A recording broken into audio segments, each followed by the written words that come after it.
Hello there, and welcome to this critique of Star Trek Picard. It will be comprised of 4 parts. The first 2 will focus on what went wrong with Season 1. The first of these videos, will deal with the philosophy that underpins this enterprise. If you don't much care about an introduction and you want to get straight on with Part 1, you'll find the timestamp in the description. Go down there, bugger off. In the meantime, something has gone badly wrong. Like Star Wars before it, Star Trek has gone from a beloved IP with a long-serving, loyal and united fanbase to one racked by rancor and division, with the impression of a large number of fans being that the writing team behind NuTrek hates them, hates their values, and hates the history of the series over which they now sit as stewards. To a great many fans, both dedicated and casual, it would seem as if those same writers have deconstructed one of the proudest and most optimistic of televisual and cinematic franchises in order to remove what they consider outdated and problematic themes and ideas, namely optimism, camaraderie, authority, hierarchy, and liberal, humanistic and universalist values, in order to supplant them with a new, fashionable, aggressive and divisive political ideology. Something similar has happened with Star Trek Discovery, which we've covered on this channel several times. But we're not going to simply rehash the criticisms we made there, because, although there is some crossover, the problems with Picard are quite particular to Picard. Its approach differs in a number of important respects to that of Discovery, and its place in the timeline and its treatment of the lore and of established characters, as well as its overall tone and its message, make it distinct, and distinctly unpleasant. Where Star Trek Discovery is badly written, Picard too often seems as if it has been maliciously so. While Discovery is fundamentally frivolous and unserious and lacking in thought, creating in Michael Burnham a Jesus figure responsible for all that is good in the universe, including its established lore, Picard is consciously more destructive. Its goal is not to erect new heroes, but to tear down old ones, not to perfect a future universe, but to demystify an established one, not to create new lore, but to tear apart what has already been built. Discovery is, at its core, an unserious thing, preaching thoughtless and fashionable opinions, in a galaxy it's shaped to resemble a Californian corporate boardroom. But Picard is an altogether darker affair, a bitter affair, one which is not interested in imagining a better, fairer future, but rather in making that future resemble the most cynical, even nihilistic impressions of the world we live in today.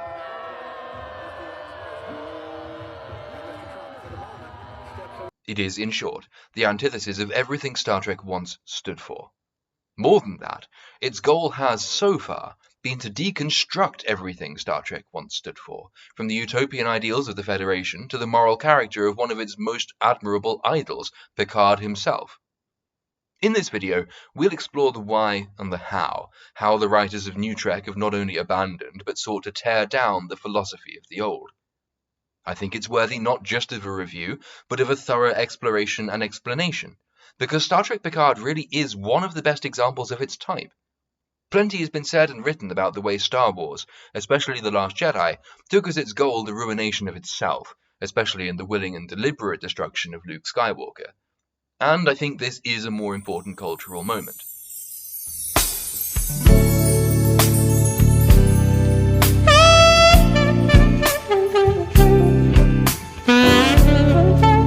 But Picard provides more instruction. It provides a better insight into the thought and the philosophy which animates this cultural self-destruction. Because it's a series and not a movie, it has more time in which to do it, and so it spends more time showing us why and how in every gritty detail. It is then a very useful guide. This, as I say, will be the subject of part 1 of this critique, the subject of this video. Then, in part 2, we'll get a bit more particular. We'll review Season 1 and see how its corrupted philosophy, its profound cynicism and nihilism, it's manifested on the screen. We'll go through the plot, look at the characterization, see why it is that the writers tried successfully to assassinate the most upstanding and virtuous exponent of the ideals and beliefs of old Trek. But I think it's important we don't stop here. It's one thing to understand what's gone wrong. It's one thing to document the decline and fall of a franchise, even of a culture in which it stands as a totem. If we assume that this is inevitable and irrevocable and there is nothing we can do to stop it, then perhaps that would suffice. If, however, we want to write something more than an obituary, If we want to stand astride history yelling stop, if we want a chance at reversing the long, slow death of the things we love, we have to go further. And this will be the subject of Part 3. While Parts 1 and 2 will explore the decline, Part 3 will look at what it would take to reverse it, at the ways Picard might be rescued, turned from deconstruction to creation. Accepting all that has gone before, and without rewriting any of the first season, how could we go from a story of defeat to one of redemption? Many of our greatest stories play on the trope that it is darkest before the dawn. Many of our greatest heroes only win because they first lose. This is what makes for rich and meaningful stories. And though it won't be perfect, I think this option is still open to the writers of Picard. Season 2 is due to launch in February. Unlike Discovery, it's not being restricted to Paramount+, and so we won't have to resort to innovative means to access it. And this will be the moment where we see whether the writers have anything good to say about the man who lends his name to the series, about the world he inhabits, and the values on which it was founded. Having set out the ways in which the story might be saved, Season 2 will show us whether it has been saved. And so, to Part 4 of this critique, which will round off our voyage. In it, we'll review the next chapter in this story, before rounding off with a conclusion about the state of the franchise and where we, will go from here.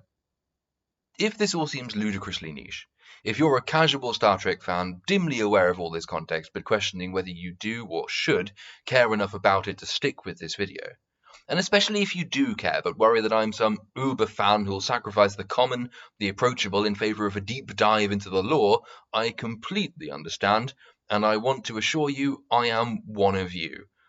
I never have been all that into Star Trek. I'm not old enough to have inhabited the next generation, even. I come at this with no especially deep knowledge of the many intricacies of all Trek series. I recognize the importance of this franchise and this fandom from the outside. What interests me is how important it is to other people, and happily, having seen that and been interested by it, I found that I'd become more interested in the series in the course of researching videos like this. But you don't have to know every street to see the importance of the shining city on the hill. And so, I promise the casual viewer that I'm not going to throw too much at you that you can't handle, and I will assume no significant prior knowledge of any specific series. My argument does not require it. The necessary corollary is that to the people who do have a deep knowledge of the lore and all its depths, I can't pretend to know things that I don't, but I promise I will not pretend to know things that I don't. I'm not going to make any argument which rests on one specific plot point or any particular event within any particular episode of, say, Deep Space Nine, on the basis of a Wikipedia summary, I not having seen that episode. Again, my argument does not require that. That would be disingenuous. It would not be necessary or helpful to this critique. So I promise I will only say things I'm confident of. I will not wing it or make it up on a whim. This critique is necessarily meta. It's not designed for specialists. It's designed for anyone who is interested, who recognizes the importance of Star Trek, and especially the values it used to embody and espouse, and who recognizes that it's on battlegrounds like these that the real culture war is fought, and, for the moment at least, being lost. Now this will, by necessity, be the longest and most technically complex project we've so far undertaken at the Little Platoon. Of the latter I apologize in advance for any flaws in presentation, but believe me when I say that what you see will be nowhere near as painful as what I had to go through to put it all together. Of the former, I've chosen to split this into 4 videos of manageable size, rather than to compete with Mauler. After all, there is much more than length as makes for an enjoyable ride. Oh, this isn't going to hurt. I'll do my best to make the thing consumable. You might not want to digest the whole thing in one go, so I'll do my best to make sure you can dip in and out as and when you like, as easily as you like. All that remains is to thank you, preemptively, probably ambitiously, for your time. But take a seat, grab a drink, grab a whole bottle. Our feature presentation is about to begin.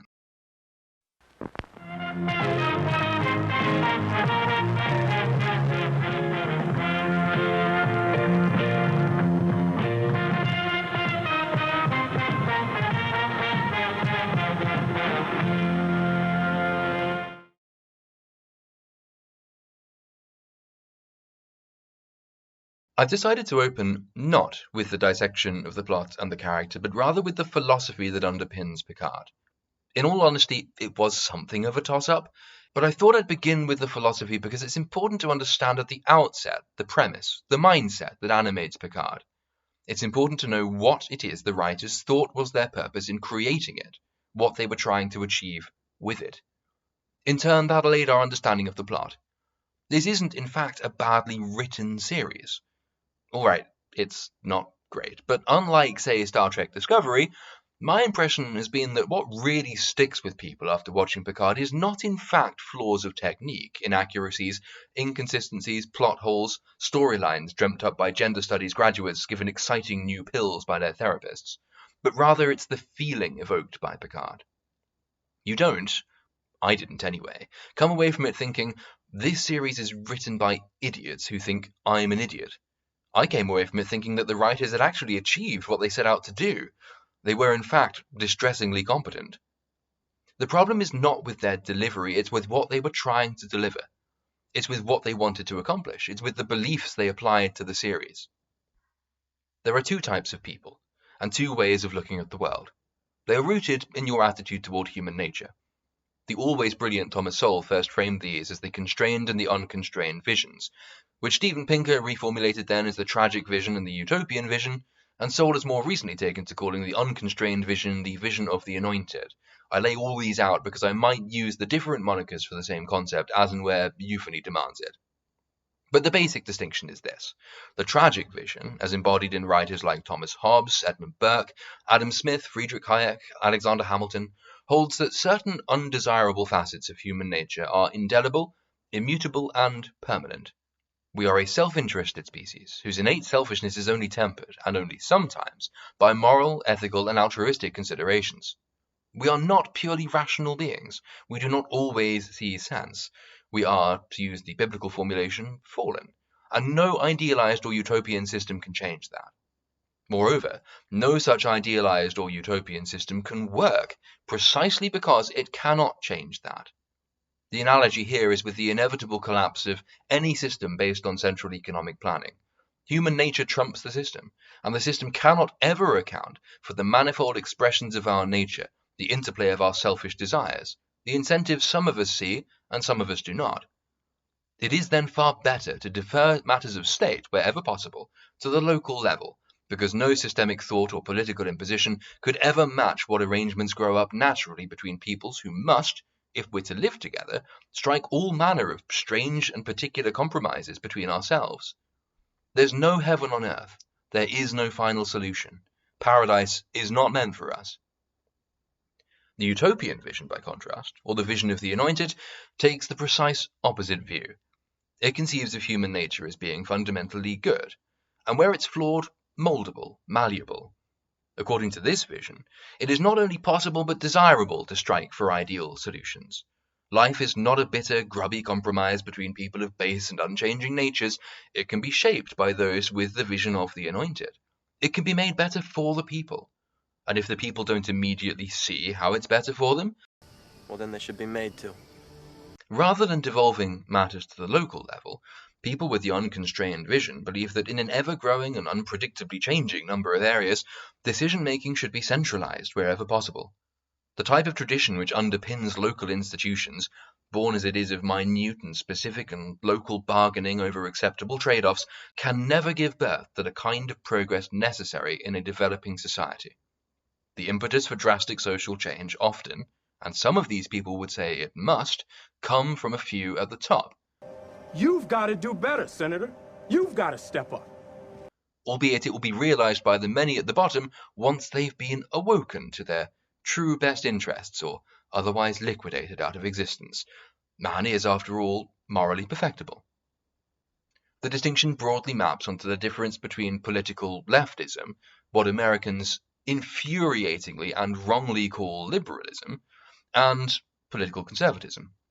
Many of our most pressing societal problems today have emerged from the fundamental conflict between these two visions. I would argue more specifically that they've emerged from the growth in power and influence of those whose vision is that of the anointed. And I would argue this because my own vision is of the tragic school. The paradox here is that the tragic vision of human nature actually compels you to place more trust in your fellow humans to govern their own affairs than does the vision of the anointed. So it shouldn't be confused with misanthropy, which can more often be found amongst those who regard themselves as the pure and chosen few. Because I belong to the tragic school, I have always preferred things like Star Wars to Star Trek. Star Wars is a deeply optimistic story, but its premise is that of the tragic vision: perpetual war, competing interests, violence wherever there is not law, violence of a different kind wherever the law applies. Tatooine is a state of nature construct in the Hobbesian mold. The Jedi, the Galactic Republic, and the Galactic Empire fail because they consider their visions anointed, because the line between utopia and totalitarianism is very faint if it exists at all. Because there is no check on the anointed vision, there is no amount of power its adherents would not seek to possess. In fact, the ever-expanding reach of the state under the vision of the anointed is a logical consequence of an anointed vision. In the real world, and as Milton Friedman pointed out, government never voluntarily reduces itself in size. In Star Wars, as in life, war, formal or informal, is the default position. It's the thing we all revert to when our brief utopias collapse, as they inevitably must, under the weight of their own contradictions. Star Trek is, or was anyway, one of the purest expressions of the anointed utopian vision. Its overt premise is that there is no necessary constraint, because the Federation exists in a post-scarcity world. Consequently, there is no need for money. There are no internal battles over the allocation of scarce resources with alternative uses. There is no longer any such thing as an economy, because, as embodied in the replicators, everyone can have all their needs met at no cost to their neighbors. Life is no longer a zero-sum game. This affords Star Trek time to, as it were, consider the lilies.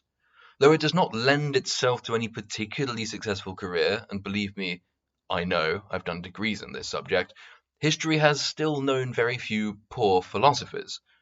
This is because complex philosophy as a pastime, is much easier to do once you yourself are freed from the burden of scarcity. The corollary of that being that the poor have precious little need of, or use for, academic philosophy in particular, because there are more important things in life than pontificating on the meaning of life, the nature of love, the origin of beauty. A life subject to scarcity is one in which everything you do must have a definite point and purpose. If you don't have enough money to eat, you will die. And it's very hard to ponder the meaning of life when life is the thing you've just run out of. This is why Karl Marx actually characterized his vision of utopia in the way that he did.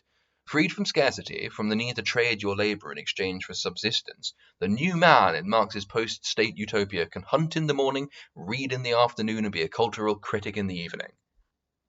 It should go without saying that none of this actually works in real life, which is why the unconstrained vision which aims for post-scarcity utopia never fails to create more scarcity, or at least greater shortages, than the supposedly crude, inefficient, unbalanced, and unregulated communities which are left to their own devices. As Milton Friedman again pointed out, if you put the federal government in charge of the Sahara Desert, within 5 years you would have a shortage of sand.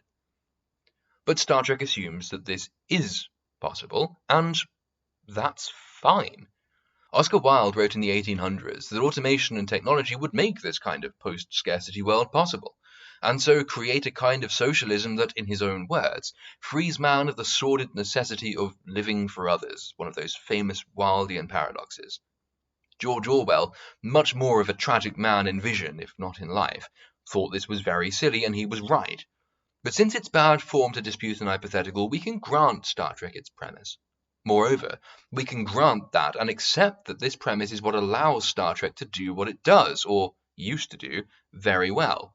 Be thoughtful, imaginative, speculative, to bring philosophy to the screen and so to the household. And this is in fact what made Star Trek so remarkably unifying.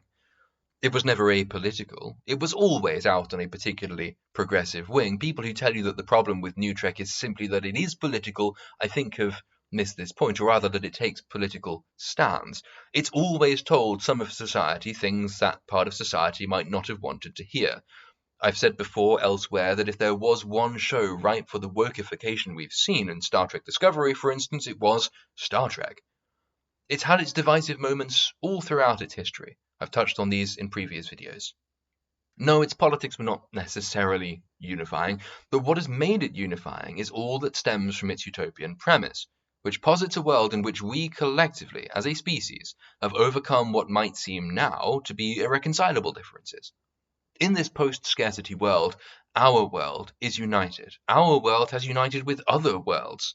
And what difficulties do arise between peoples and between species are not existential, because they're not tied to existential odds, the consequences of scarcity.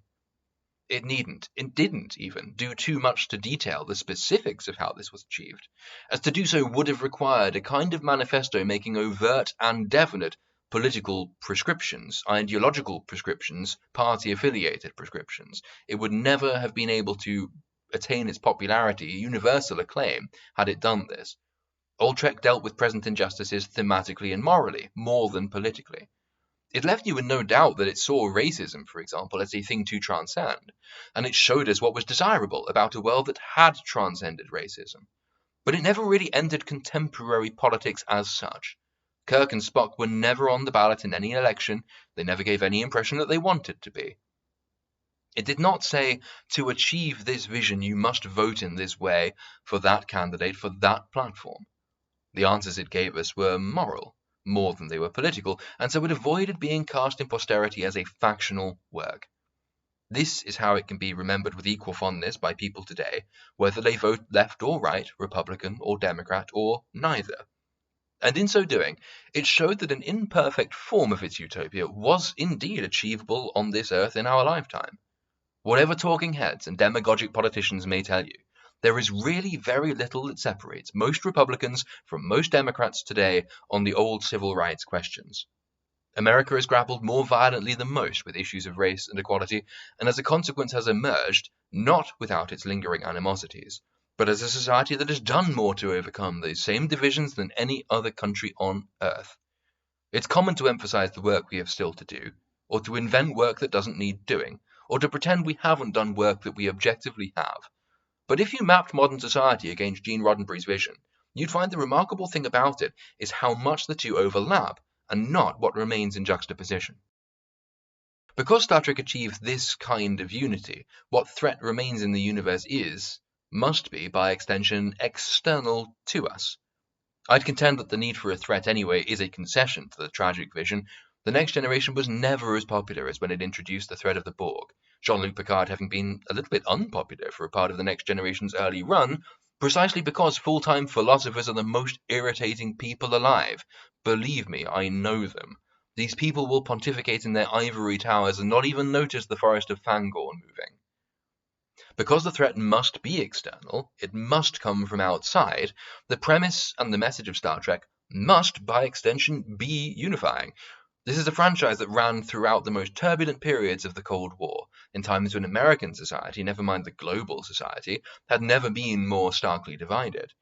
But the great benefit of art, especially of great art, is its ability to displace our emotions and to give them new outlets.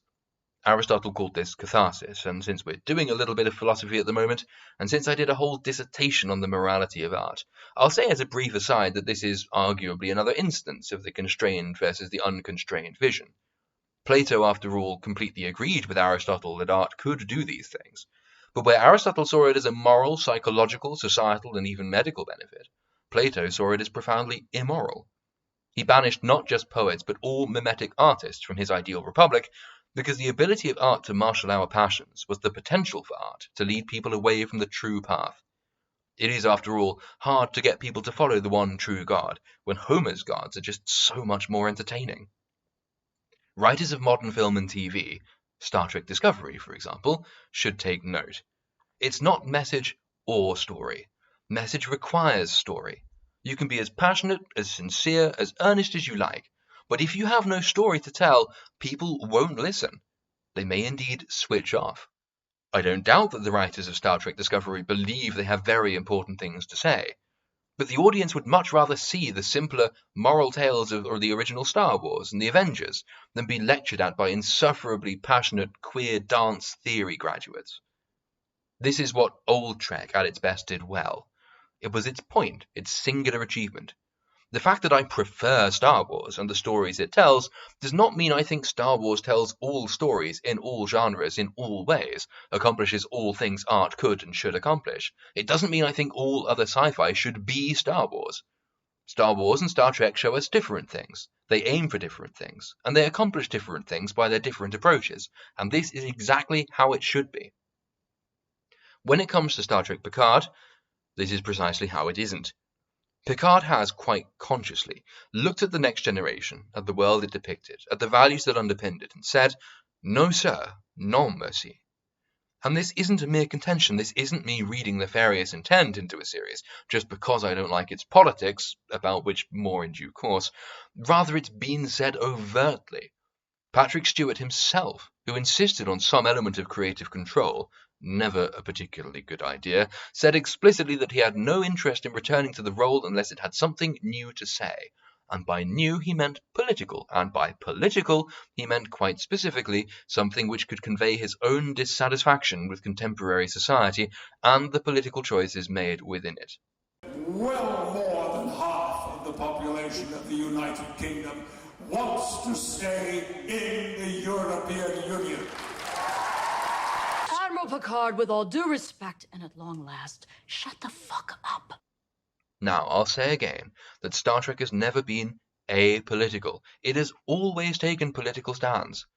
But in its premise and in its construction, it was always and everywhere above the grubby business of the real and the contemporary world. The Federation was, again, conceived of as a futuristic state which has overcome the things on which it was commenting. This gave it a powerful appeal, because whatever comments it had to make on the difficult issues of our day, it was doing so from an assumed position of strength, of rightness, of virtuosity. It was setting an example. It's why we could take it seriously in the first place. This is a world which is by most standards ideal. This is how they achieved it. They are showing us how we might emulate that. We might fail, to be sure, but the attempt is surely worthwhile. Imperfect mimicry is still mimicry. 2 steps forward and 1 step backward is still progress. Star Trek might have been rooted in the unconstrained vision, the utopian vision, but the reason it could appeal to those of us with the constrained or the tragic vision is that it represented a hand extended across that divide. We might look at its conclusions and dismiss them as fanciful, but the lessons it sought to impart were quite often small in scale, manageable, achievable, philosophical. They encouraged you to think, to critique, perhaps to make some small and affordable changes in your own life that, though they could never produce the utopia of the Federation, could still improve everything around you, your own relationships, your family, your community. This was another of its remarkable achievements in unity. And the great tragedy of Picard isn't that it has political things to say, it's that it has utterly destroyed that shining city on the hill that the Federation represented in order to make those points. Rather than presenting us with something to which we could aspire, it has sought to infect our very ideals with the poisons of modern culture and society. In the Federation, it has torn down the perfect society.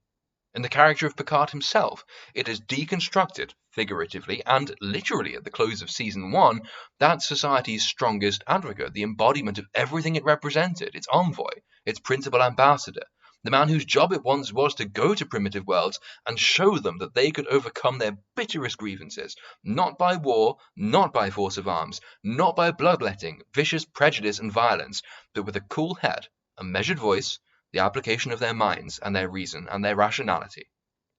Again, those of us with the tragic vision will contend that reason will ultimately always be the slave of the passions, but that's not to say we shouldn't try to invert that paradigm, and that's what Jean-Luc Picard, more than any other character I can think of, since perhaps Spock, embodied and accomplished. In Picard, however, the Federation is not above modern society, it is modern society. It is, in the strictest sense of the word, a scapegoat for the sins of the present. It's cold, it's cynical, its leaders are without morals, scruples, and principles. In order that Patrick Stewart be allowed his thinly veiled attacks on Brexit and Trump, it has been absurdly reconfigured, presented as, and called isolationist, which is a classic case of the distinction between writing and philosophy being blurred, since it presents real problems both for the plot and for world building, to establish a united federation of planets, one which by definition entails the abandonment of earthly and interplanetary borders, as fucking isolationist. It's literally impossible to make the United Federation of Planets isolationist. It's like saying fire is wet, war is peace, light is dark. Alex Kurtzman is a good writer. The fact I feel compelled here to point out at length, I promise you I won't, but I feel compelled, why Patrick Stewart's characterization of Brexit is wrong, is itself the problem with this approach. When one talks of the ideals of Star Trek, one shouldn't immediately be embroiled in a factional argument over the merits and demerits of contemporary fucking trade arrangements, or immigration policy, or democratic self-government. Star Trek can be an invitation to discuss these things, because its point has always been to encourage moral conversation, to encourage philosophical debate. It is a profoundly dialectical show. I have myself had many interesting arguments, including with my co-author on this channel, about whether the Federation is A, achievable, and B, desirable. But Picard has answered those questions for us by overtly telling us that the Federation and its ideals are, in the final analysis, unsustainable and undesirable. They have deliberately chosen to deconstruct one of the most constant and admirable depictions of a moral pillar. Ironically, given the writers all possess the anointed vision, they have chosen to cut down the branch they sit on in order to levy cheap shots at the tragic vision they are nominally opposed to. Patrick Stewart himself, as well as Alex Kurtzman and the rest of the writers of Picard, predicated the series, and boasted of it, on the idea that the world of the next generation is no more. It is not a politically partisan argument when I say it has destroyed the moral foundations of Star Trek. It's a description of the show. It is quite literally its premise. Its whole point has been to destroy those foundations, in order to make its own comment on the state of contemporary politics and of contemporary society. It is an instruction manual on how to sabotage an optimistic philosophy, on how to tear down icons and undermine belief, in rightly projection even. Because they hate the way the world turns, nobody else is allowed to enjoy it. Because they are unhappy, you cannot be happy. Because they are cynical, you are not allowed your optimism. It's anti-escapism. They believe their own political beliefs are so important, so earnest, that you must be made to see and understand them. This is a philosophical, moral, and an ethical point, expressed in aesthetics, and it's based on a fundamental misconception. Like the Platonists of old, they assume that any art which doesn't reflect what is immediate and real must therefore be misleading. It presents itself as metaphor, but in truth, it's the death of metaphor. That's part of what they're trying to undermine. They, like Plato with his poets, think that the ideals Star Trek once embodied, because they were based on allusion and inference and rich metaphor, must be distracting you, diverting you from the truth, from the real. They, like Plato, are trying to ban the poets from their ideal republic.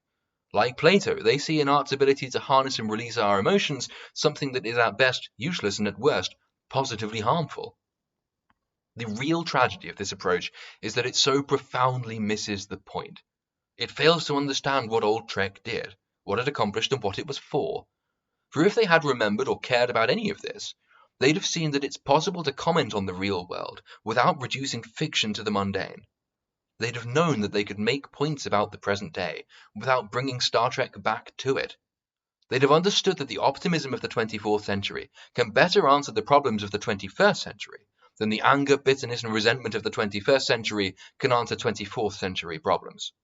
The point of old Trek was always to show the world we could build, and it never required that we tear down anything to accomplish it. This is what we mean when we point to the differences between new and old Trek, when fans say they long for the positivity and optimism of the old over the bitterness and cynicism of the new. It never required that every story and plotline be a sepia-tinted, rose-goggled, nauseatingly upbeat and optimistic event. Old Trek had objectively dark storylines. Picard was assimilated by the fucking Borg, for God's sake. The Earth was nearly assimilated. Rather, it's that the message, the point, the resolution of these stories was optimistic. It was affirming. It showed us, it didn't tell us, it showed us what it was all for, what we can achieve, and what we can overcome when we work together and put aside our differences, rather than dwelling amongst those differences. Picard's writers do not have the tragic vision of humanity. They have the nihilistic vision that comes when utopians see their comfortable worlds shattered, when they feel like they've lost control, when the world they once ruled over rises up and rejects them. They would rather see it burn than make of it something good, something new. Like the utopians before them, they can make no compromise with the choices of people they believe are beneath them. They would rather tear them down than admit they might be right. They would rather burn it all down than compromise and make progress together. This is the philosophy that animates Picard. And it brings us to the close of part 1 of this critique.